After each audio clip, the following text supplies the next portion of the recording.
Assalamualaikum warahmatullahi wabarakatuh. Bertemu lagi dengan saya Yasmita Sari dalam mata pelajaran Sejarah Indonesia di kelas 11. Apa kabar kalian hari ini?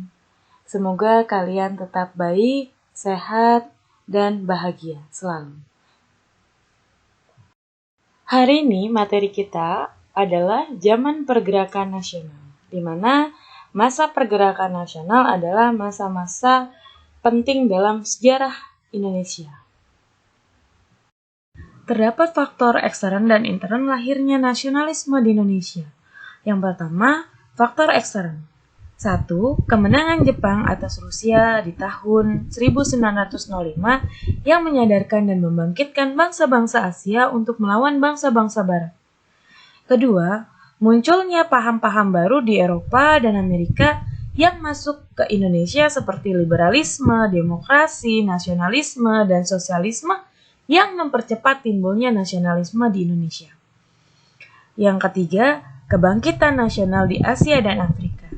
Misalnya adanya All Indonesian National Congress 1885 dan Gandhisme di India dan adanya gerakan Turki Muda di Turki. Jadi beberapa faktor ekstern ini adalah peristiwa sejarah yang terjadi di Asia dan Afrika serta Eropa dan Amerika, di mana negara-negara tersebut menginginkan kebebasan dari adanya kolonialisme dan imperialisme sehingga menyadarkan semangat nasionalisme di Indonesia. Kemudian yang kedua adalah faktor intern. Adanya penjajahan yang mengakibatkan penderitaan rakyat. Jadi dari kolonialisme yang terjadi di Indonesia sehingga tersadarlah para pejuang Indonesia atau golongan berpendidikan di Indonesia untuk bangkit dari penderitaan rakyat. Kemudian yang kedua adanya kenangan akan kejayaan masa lalu. Dalam hal ini saya memberikan contoh yaitu Kerajaan Sriwijaya, di mana Kerajaan Sriwijaya adalah salah satu kerajaan Indonesia yang mencapai puncak kejayaan sebagai negara atau kerajaan maritim terbesar di Asia. Bahkan luas kekuasaan Kerajaan Sriwijaya sampai ke Thailand. Kemudian Kerajaan Sriwijaya juga pernah berlayar sampai ke Afrika. Kemudian yang terakhir adalah munculnya kaum intelektual yang menjadikan pemimpin pergerakan nasional. Jadi munculnya golongan berpendidikan di Indonesia sangatlah berpengaruh kepada perjuangan kemerdekaan bangsa Indonesia, di mana lahirlah tokoh-tokoh nasional Indonesia. Ketika Indonesia mulai mengenal yang namanya pendidikan, kemudian munculnya tokoh-tokoh berpendidikan di Indonesia, maka tokoh-tokoh berpendidikan itu mulai mendirikan organisasi-organisasi pergerakan nasional. Ciri-ciri dari organisasi pergerakan nasional antara lain, 1. Keanggotanya tidak didasarkan atas kelompok etnis atau suku tertentu, melainkan beberapa kelompok etnis. 2. Sebagian besar pemimpin pergerakan nasional berasal dari kalangan terdidik. 3. Organisasi-organisasi pergerakan nasional tersebut memiliki tujuan yang jelas. 4. Organisasi-organisasi pergerakan nasional memiliki paham kebangsaan atau nasionalisme. Di sini saya sajikan timeline zaman pergerakan nasional di mana mulai berdirinya organisasi-organisasi pergerakan nasional di Indonesia dari tahun 1908 sampai dengan tahun 1927.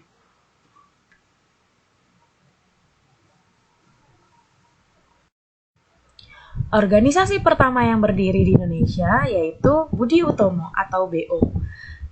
Didirikan pada tanggal 20 Mei 1908 atas inisiatif dari Dr. Wahidin Sudirohusodo yang kemudian disambut oleh Sutomo dan rekan-rekannya di School of Leading van Indische Artsen atau STOVIA atau Sekolah Dokter Pribumi. Tujuan utamanya adalah untuk mengembangkan pendidikan dan kebudayaan serta melakukan usaha peningkatan perekonomian. Berdasarkan hasil kongres tanggal 3 sampai dengan 5 Oktober 1908, Budi Utomo diketuai oleh Tirto Kusumo dari Karanganyar. Keanggotaannya terbatas hanya suku Jawa, Bali, dan Lombok.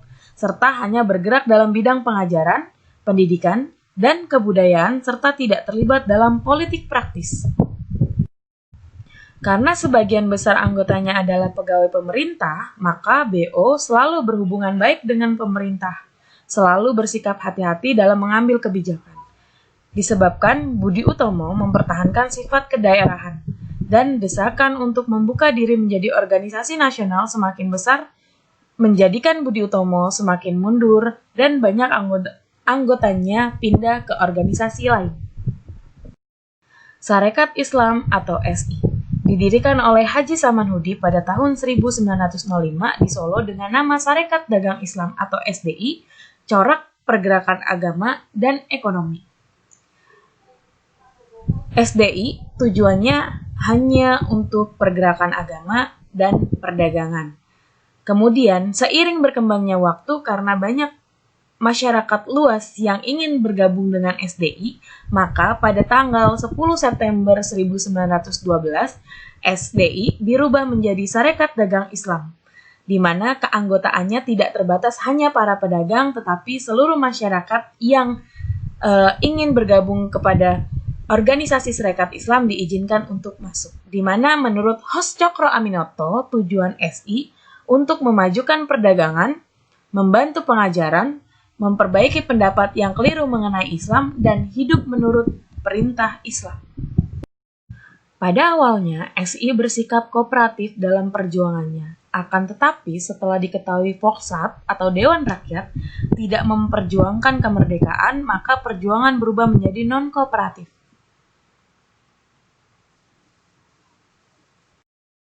Di sini saya menampilkan beberapa tokoh dari SI.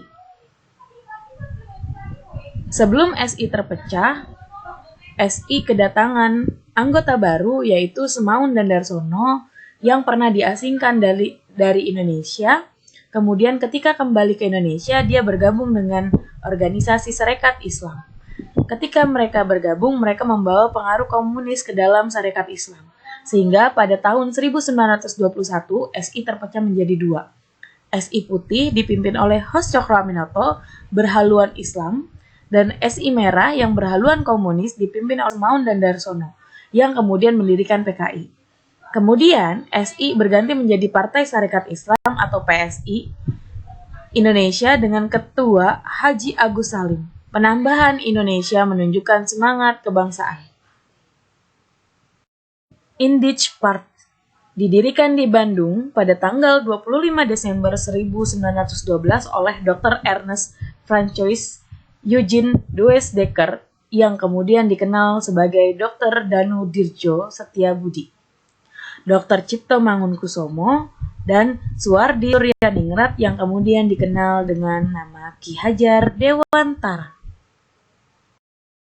Indijpark bermaksud membangun rasa cinta dalam setiap hati orang Hindia terhadap bangsa dan tanah airnya. Hal ini dilakukan dengan cara menyadarkan masyarakat dengan menghidupkan kembali harga diri, rasa mampu, dan rasa kebangsaan atau nasionalisme, dan dalam hal ini mereka menganjurkan suatu nasionalisme yang jauh lebih luas dari nasionalisme Budi Utomo.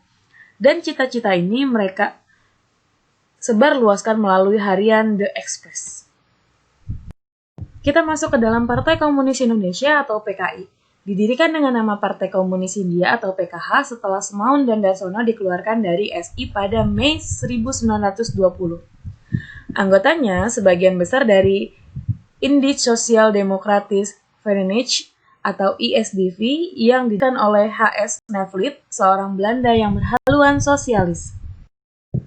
Untuk mendapatkan banyak anggota, PKI melakukan infiltrasi atau penyusupan ke dalam organisasi lain dan sering menggunakan tokoh-tokoh Islam dalam menyebarkan pemikirannya. Misalnya Haji Misbah agar mudah diterima masyarakat Indonesia. Dalam pergerakannya, PKI bersifat non-kooperatif dan secara terang-terangan menentang kebijakan pemerintah Belanda. Dan tidak jarang, PKI mengadakan pemogokan kerja sebagai protes kepada pemerintah Hindia Belanda, bahkan pernah melakukan pemberontakan walaupun akhirnya gagal. Perhimpunan Indonesia atau PI, pada tahun 1908 perkumpulan mahasiswa di Belanda mendirikan Indijvereniging Menjadi lebih maju setelah Muhammad Hatta, Sunario, Asubadri, dan Ali Sastro Amijoyo menjadi pimpinan dan nama organisasi diganti menjadi Indej Verenigd dan terakhir pada 1925 menjadi Perhimpunan Indonesia atau PI. PI adalah organisasi yang pertama dengan tegas menuntut Indonesia merdeka, bersikap non-kooperatif, dan menyatakan perlunya persatuan masyarakat Indonesia. Usaha nyata PI dalam usaha kemerdekaan dibuktikan dengan hadir dan menjadi anggota Liga Internasional Anti Penindasan Penjajahan yang berkongres di Paris, Prancis pada tahun 1926. Dan pada tahun 1927, pada saat kongres di Brussel, Belgia, dengan tegas, Muhammad Hatta menuntut kemerdekaan Indonesia. Untuk memperkuat perjuangannya, PI kemudian menggabungkan diri dengan Lynch Against Imperialism and for National Independence yang didirikan oleh Musenberg di Berlin, Jerman. Selain itu, tokoh-tokoh PI pun berhubungan dengan tokoh-tokoh mahasiswa Asia seperti Jawaharlal Nehru dari India dan Hafez Ramdan Bey dari Mesir. Di sini saya tampilkan tabel ideologi dari pergerakan yang ada di Indonesia. Organisasi-organisasi pergerakan nasional di Indonesia berdasarkan ideologinya sebagai berikut. Kalian bisa saksikan, yaitu nasionalisme, Islam, dan komunis. Nah, sebenarnya apa sih dampak kolonialisme dan imperialisme di Indonesia?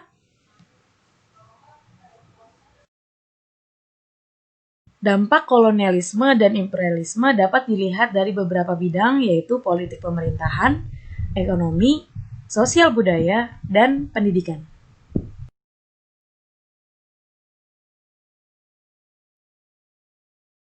Politik dan pemerintahan. Yang pertama, ada masa kekuasaan VOC, masa pemerintahan Daendels, masa pemerintahan Raffles, dan masa pemerintahan Hindia Belanda. Masa kekuasaan VOC terjadi pada tahun 1602 sampai dengan 1799. Pengaruh VOC di Indonesia diawali dengan kedudukan mereka di Batavia. Dalam perkembangannya, VOC mulai turut campur dalam kehidupan dan kebijakan kerajaan-kerajaan lokal.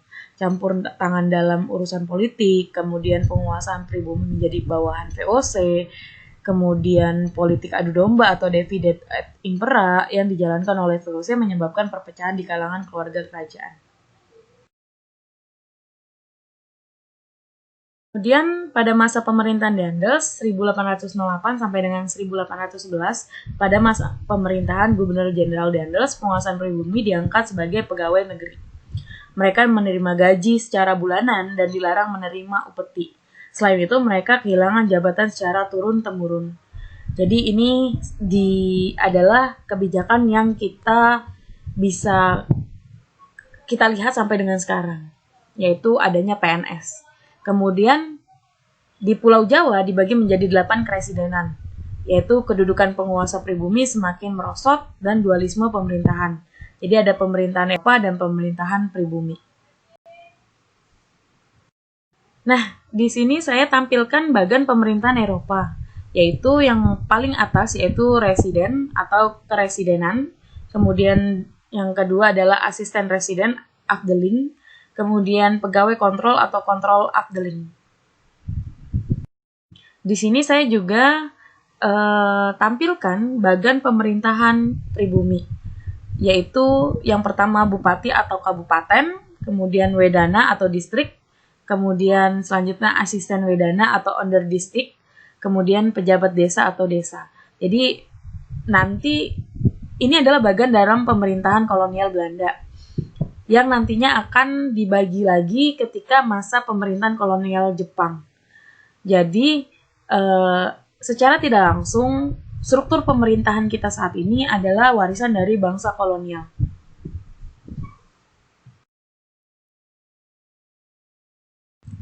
Masa pemerintahan Raffles pada tahun 1811 sampai dengan 1816 memang sangat singkat, tapi banyak membuat perubahan di Indonesia, di mana masa pemerintahan Inggris di Indonesia dijalankan oleh Thomas Stamford Raffles yang berkedudukan sebagai Letnan Gubernur Jenderal. Pada masa pemerintahannya, Raffles berusaha mereformasi sistem pemerintahan Hindia Belanda. Dia membagi Pulau Jawa menjadi 16 kresidenan, kemudian memperbarui dalam bidang ketatanegaraan, menghapus ikatan feodalisme dalam masyarakat Jawa, kemudian kepastian hukum bagi masyarakat. Masa kolonial Belanda tahun 1830 sampai dengan 1942. Masa kolonial Belanda mulai berlangsung setelah pemerintah komisaris jenderal berakhir dan digantikan sistem tanam paksa pada 1830. Sejak saat itu, kekuasaan tertinggi di Hindia Belanda dipegang oleh gubernur jenderal. Salah satu gagasan yang berdampak besar dalam bidang pemerintahan pada masa ini adalah Pax Neerlandisch atau perdamaian Neerlandisch.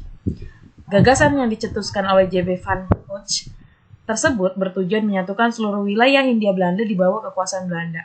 Gagasan tersebut menjadi cikal bakal NKRI. Jadi, semua wilayah yang dikuasai pada masa kolonial Belanda atau Hindia Belanda menjadi wilayah kekuasaan NKRI sampai dengan saat ini.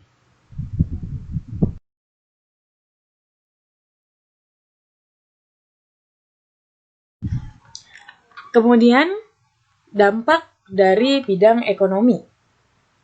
Saya di sini menjelaskan juga pada masa kekuasaan VOC, masa pemerintahan Daendels, masa pemerintahan Raffles, dan masa pemerintahan Hindia Belanda.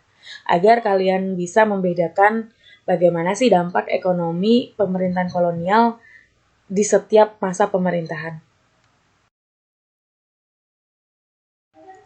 Masa kekuasaan VOC atau 1902 sampai dengan 1799. Dampak ekonomi pada masa ini erat kaitannya dengan praktek eksploitasi oleh VOC di berbagai wilayah di Kepulauan Nusantara sejak 1605.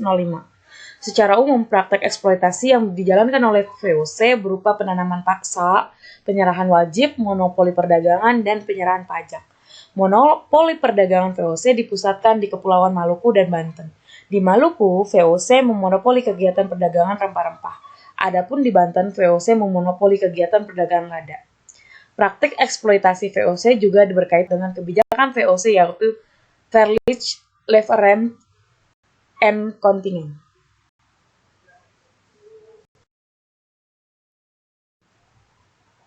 Pada masa Daendels, dampak ekonomi pada masa ini adalah perubahan sistem perekonomian tradisional menjadi sistem perekonomian modern. Dalam sistem modern, tanah-tanah milik raja berubah status menjadi tanah milik pemerintah kolonial. Perubahan status tanah menyebabkan petani wajib membayar pajak penjualan hasil bumi kepada pemerintah kolonial. Dampak ekonomi paling terasa pada masa ini adalah pembangunan jalan dari Anyer sampai dengan Panarukan, yang disebut Jalan Raya Pos. Di satu sisi, pembangunan jalan ini mempermudah akses perdagangan. Di sisi lain, pembangunan jalan raya pos juga memakan banyak korban. Nah, jalan raya pos Anyer Panarukan adalah jalan pantura yang saat ini kita biasa lewati ketika kita ingin pergi dari Jakarta ke daerah Pulau Jawa. Kemudian, sistem ekonomi modern yang dilakukan oleh Daendels juga secara tidak langsung kita rasakan sampai dengan saat ini karena sistem Daendels ini menghapuskan sistem pengelolaan kerajaan atau feodalisme ke sistem penyerahan tanah milik pemerintah. Pada masa Raffles, upaya Raffles memberikan peluang ekonomi yang didukung kepastian hukum, usaha memunculkan kegiatan perdagangan bebas. Kondisi tersebut didukung oleh penerimaan sistem sewa tanah atau land rent. Jadi, sistem sewa tanah yang diterapkan Raffles mendorong pemerintah kolonial menerapkan pajak tanah. Pada pelaksanaannya, sistem sewa tanah sangat memberatkan rakyat. Untuk membayar pajak atau sewa tanah, sebagian besar rakyat bergantung kepada rentenir atau Tionghoa. Dampaknya, rakyat terlilit hutang dan harus kehilangan tanahnya kepada para rentenir Tionghoa. Secara tidak langsung, kebijakan sistem sewa tanah atau pajak tanah juga kisahkan sampai dengan saat ini, di mana sistem pemerintahan Indonesia mewajibkan setiap warga negara Indonesia yang memiliki tanah untuk membayar pajak tanah yang ditempati oleh setiap warga negara Indonesia.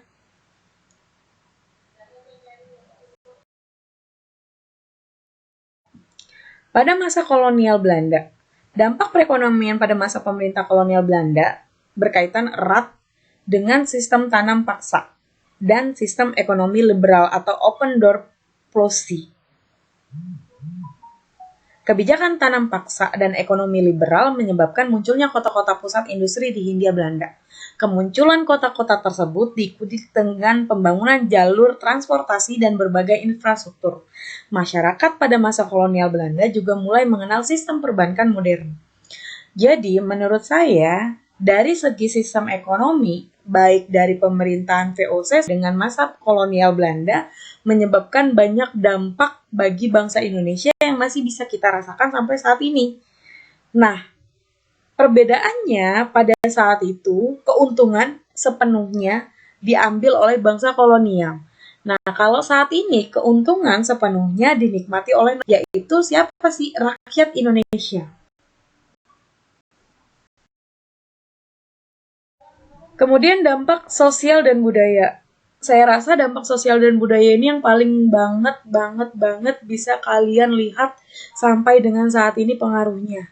Karena sosial dan budaya ini sangat bisa kita rasakan, bahkan orang awam yang nggak tahu politik, yang nggak tahu gimana caranya memandang perekonomian, dia bisa merasakan dampak sosial dan budaya. Dimana yang pertama adalah kulturnya atau feodalismenya, kultur di mana kita lebih menghormati bangsa asing ketimbang bangsa kita sendiri. Itu adalah warisan dari bangsa kolonial. Di mana bangsa kolonial itu menuntut kaum pribumi untuk lebih menghormati bangsa kolonial daripada pribumi asli. Nah, itu kebawa tuh sampai saat ini bahwa kita tuh lebih menghormati bule-bule atau orang-orang asing ketimbang menghormati sesama keluarga kita atau sesama pribumi. Kemudian pertumbuhan dan migrasi penduduk. Pertumbuhan dan migrasi penduduk itu sangat berpengaruh di mana Belanda berusaha meratakan penduduk yaitu dengan sistem transmigrasi yang mungkin kita masih kenal sampai pada masa pemerintahan Soeharto. Di mana banyak penduduk Pulau Jawa yang ditransmigrasikan keluar Pulau Jawa agar pemerataan perekonomian itu lebih berjalan. Stratifikasi sosial. Nah, di sini nih yang paling kentara banget bahwa bangsa Belanda atau bangsa kolonial, baik Inggris ataupun Belanda ataupun Portugis atau Jepang yang pernah menjajah Indonesia, mereka sangat menerapkan sistem stratifikasi sosial di dalam masyarakat Indonesia, di mana mereka lebih meminta bangsa kolonial itu dihormati daripada bangsa pribumi. Nah, sampai sekarang tuh orang kaya itu pasti akan lebih dihormati, akan lebih dipandang kedudukannya ketimbang orang yang dinilai lebih berada di ekonomi yang bawah. Kemudian penyebaran agama Nasrani. Kemudian ada musik, arsitektur kita bisa lihat di mana banyak arsitektur dari desainer kolonial, contohnya ada Kota Tua, Museum Bank Mandiri, Museum BI, dan banyak lagi. Benteng, itu adalah pembangunan dari kolonial. Bahkan banyak pembangunan jalan yang masih kita bisa nikmatin sampai sekarang. Waduk, banyak banget. Kemudian perubahan gaya hidup, yang tadinya orang tuh pakainya pakaian tradisional Indonesia, kemudian ketika bangsa kolonial atau bangsa barat datang ke Indonesia, mulai kita kenal yang namanya baju yang dijahit, kemudian dasi, kemudian style-style bangsa kolonial mulai hidup sampai dengan saat ini. Kita mengenal gaya-gaya berpakaian atau gaya-gaya hidup orang barat.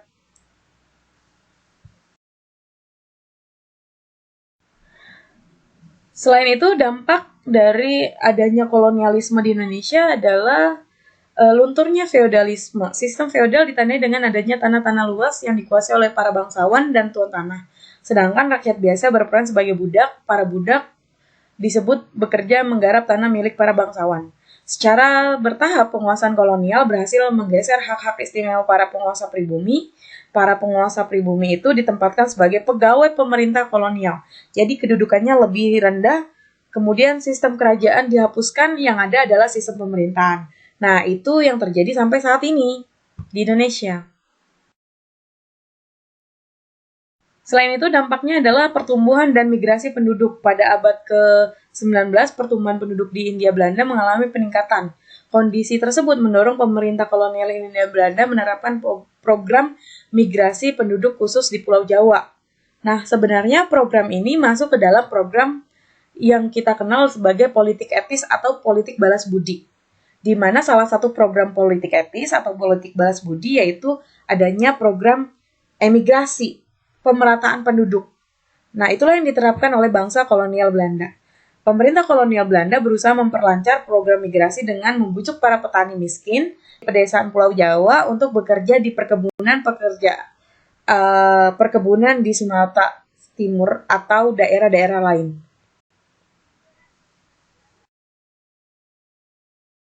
Untuk lebih jelasnya, saya tampilkan di sini bagian stratifikasi sosial, yaitu ada golongan atas orang Eropa, golongan timur asing, orang Arab, Tionghoa, India, dan golongan pribumi penduduk asli. Salah satu misi dari kedatangan bangsa kolonial yaitu adalah penyebaran agama Nasrani, yaitu melalui semboyan gospel. Saat mencapai Kepulauan Maluku, bangsa Portugis dan Spanyol juga membawa misi penyebaran agama Katolik.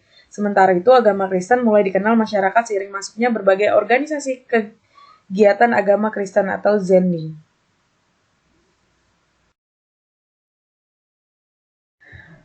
Bangsa kolonial juga mempengaruhi perkembangan seni musik di Indonesia. Dalam perkembangan yang terjadi, perpaduan musik barat dan musik tradisional di Indonesia dalam bentuk musik roncong.